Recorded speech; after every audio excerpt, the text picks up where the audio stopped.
Hey, it's Phil Wade with Dalton Wade Real Estate Group. Today we're joined by Chantel, Talia, who just joined us. Sorry, everyone who was watching before. We did, and Lisa. Someone called and it blew up the phone, so that might have been Talia. But we're starting. So we're starting again. So today we're going to be talking about the lead-based paint disclosure.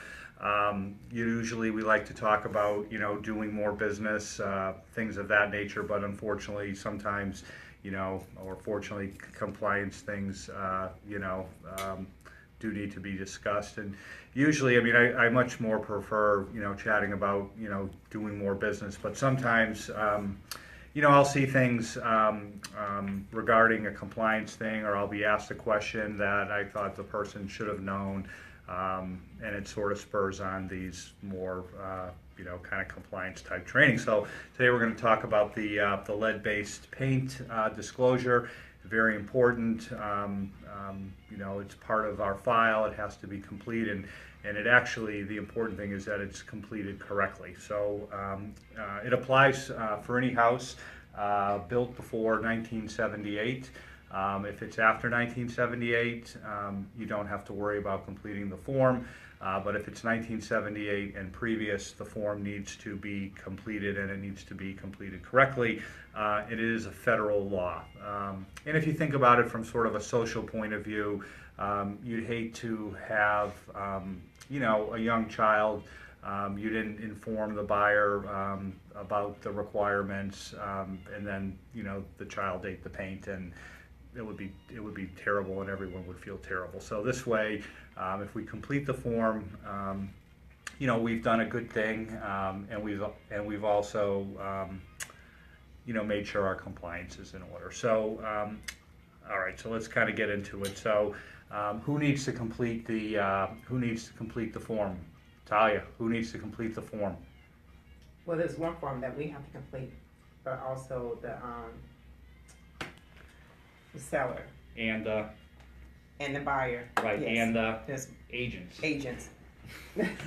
So we all need to complete it. So it's both the seller, the buyer, and the two real estate agents. And basically, Lisa, who needs to complete the form first? Juan has a question. Oh, yeah, Prior to 1978 or 1978 and prior? It's 1978 and prior. So if a house is built in 1978, you need to do it. Hey, Juan. So who needs to complete the form first, Lisa?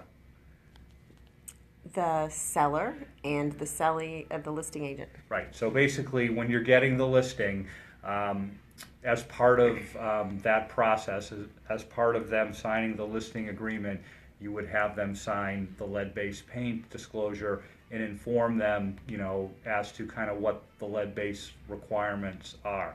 And that they're basically relatively simple. They're basically, for the seller, it's to let the buyer know if they have any records or knowledge of lead-based paint in their home. So if they've done any testing, they were given any records previously from the person they bought the home for, they would actually, so if you actually look at the form, and I brought a copy, so it's the FAR bar form is the one that I like to use. You can just use the FAR form, which is a little bit more lengthy.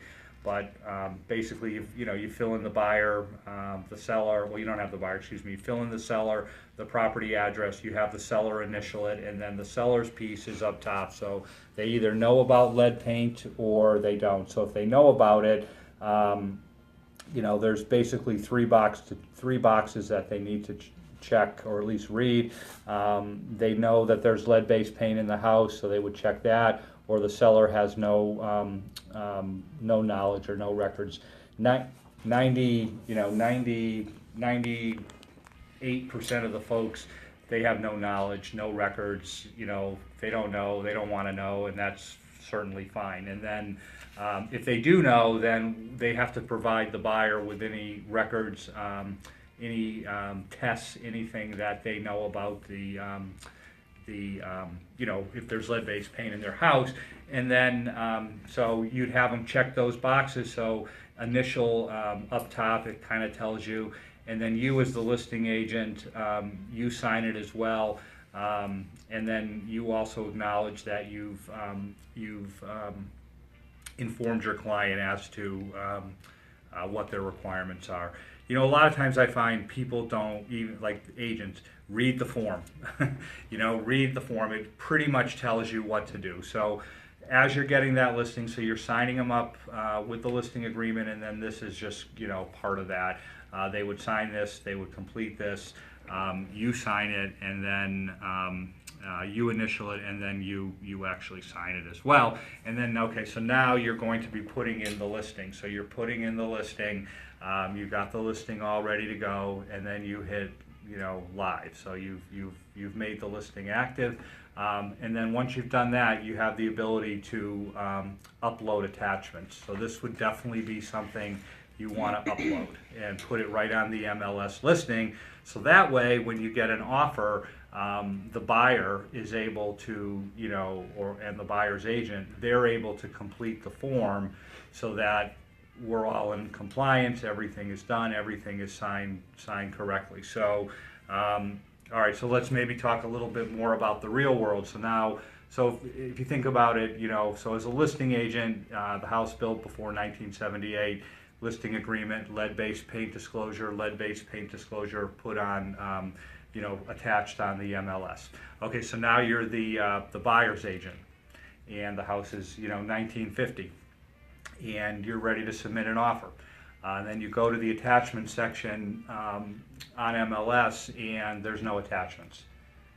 Then what happens, Lisa? Well, then you have to reach out. Then you have to actually reach out to the buyer's agent, to the listing agent, and actually get the lead-based paint disclosure. So a lot of times what I'll see sometimes is that the buyer's agent has had their client fill it out and complete it before the seller has done it. So they're thinking, oh, if I'm in compliance, if I actually fill out the form prior to the seller doing that, that's actually a violation, because if you read it, the buyer can't really fill it out accurately or correctly until they know what the seller has told them. So the seller, in all cases, needs to fill it out first.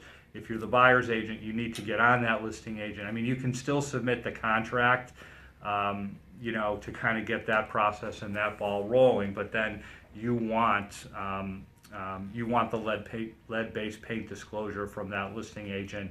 A lot of times they don't put them up online. I don't know what they're thinking, or it's Florida, so sometimes. Philip, wait.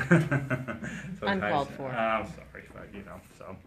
Anyways, but it's just sloppy on their part, so we don't really want any sloppiness here in terms of sort of our efforts. So Lisa just got a listing. She put the lead-based paint up there.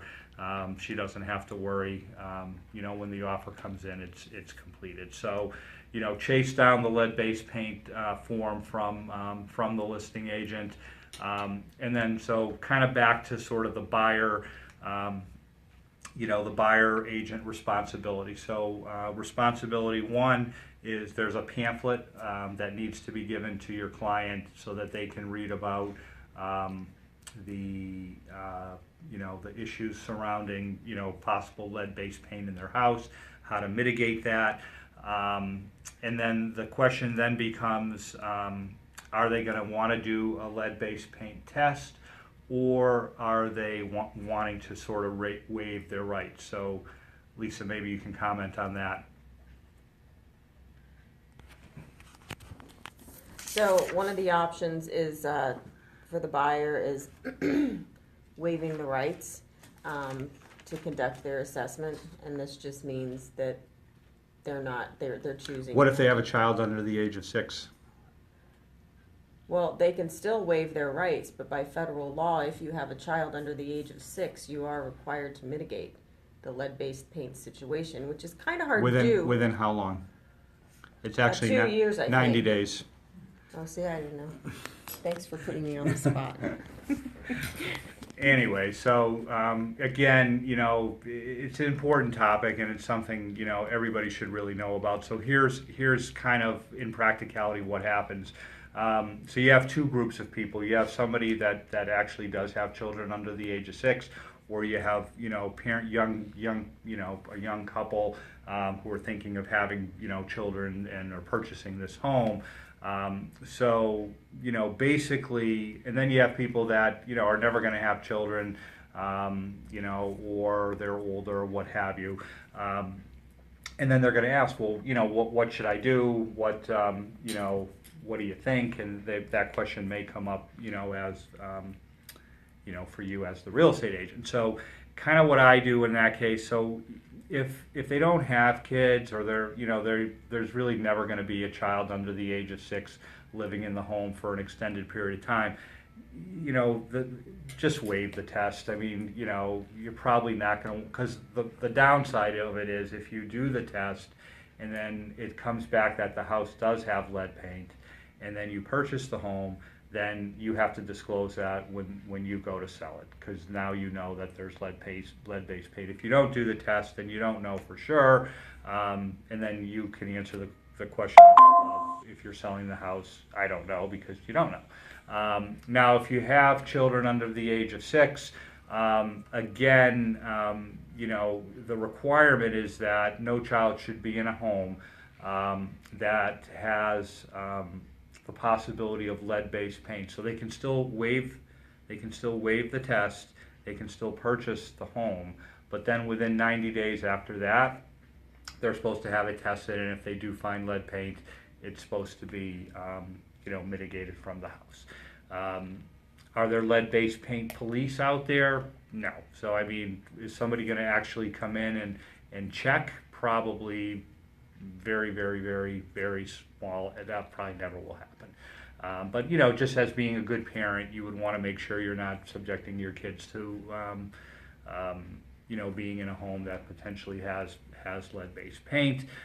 So they certainly have the opportunity, if they want to do the assessment. It's a specialized test. You have a person come in with basically a gun, and he tests all around the house, and they hit certain spots, and it'll tell them if there's lead there. So, but again, our responsibility when we're working with a buyer is to make sure they've we've given them the pamphlet, and we've kind of told them, what their options are here. So some other situations that you can run into, you listing agent. Question, this is only required on residential properties, correct? Like not commercial? Right. And it's also required, so really today we're just talking about the sale of a home. The form is also to be completed if you're leasing a property that was built before 1978. Same thing. So just this training is on the sale of a home, but the requirement also is there if you're leasing a home. And the liability on the lease is on the landlord. Yeah, in terms of correcting the situation. Right. I mean, so that's where I've seen people who are selling income properties. That's where I've seen they've said that they do have the information on the lead-based paint, because very often you are going to rent a house, if you're a renter and a landlord, to a family that has a child under the age of 6. And you can't discriminate that you're not going to rent to a family that has a child under the age of 6. Right? Right. So landlords are much more likely to get done what they need to get done in that aspect. Right. Because if they're I mean, because they could get in trouble. Those are the people that are more likely any lead-based paint police are going to target. Well, and again, a lot of that arises when a child actually has an issue, like they're having some type of usually centers around some type of learning disability, and then they're taken, and then they may say, hey, go have a test, and then they find there's an elevated level of lead. So, it's a serious matter. So, we just want to make sure, we've done everything correctly. And the pamphlet is located, I remember seeing it, but I can't remember where it's at right now. It's on the form Simplicity. So within the MLS, all the forms are there. It's there. Print out a couple, and then, give them to your buyer clients. If, especially in St. Pete, there's a lot of homes built before 1978. If you're, out, say, in Orlando or Brandon, for instance, where the construction is a lot newer, this is maybe, a little bit less of an issue. It doesn't come up quite as much. Which Okay. also makes it harder to remember when it does come up. Right. Well, hopefully, if you're,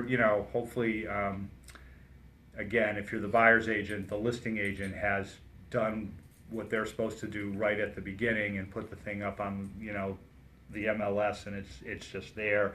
Whenever you're submitting an offer, you need to always check all the attachments to kind of make sure that you sort of know there's a seller's disclosure, the lead base, whatever it happens to be.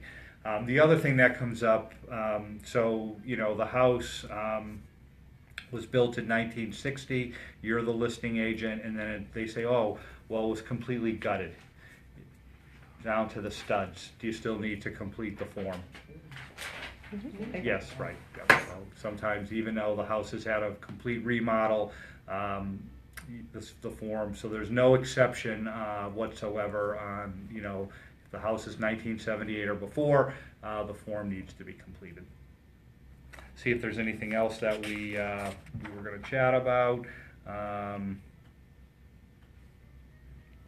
I think we've pretty much, hit on it all. The listing agent to get the thing completed as part of, the listing agreement, put it up online. The buyer's agent to provide their client with the pamphlet. Have the buyer complete and sign it, be able to speak about it if your client has questions.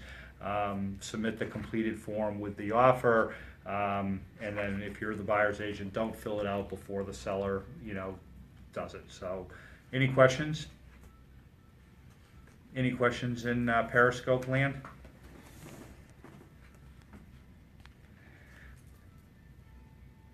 Alrighty, thank you everyone for tuning in, and we'll be back next week, and hopefully we'll be talking about something a little more business generated.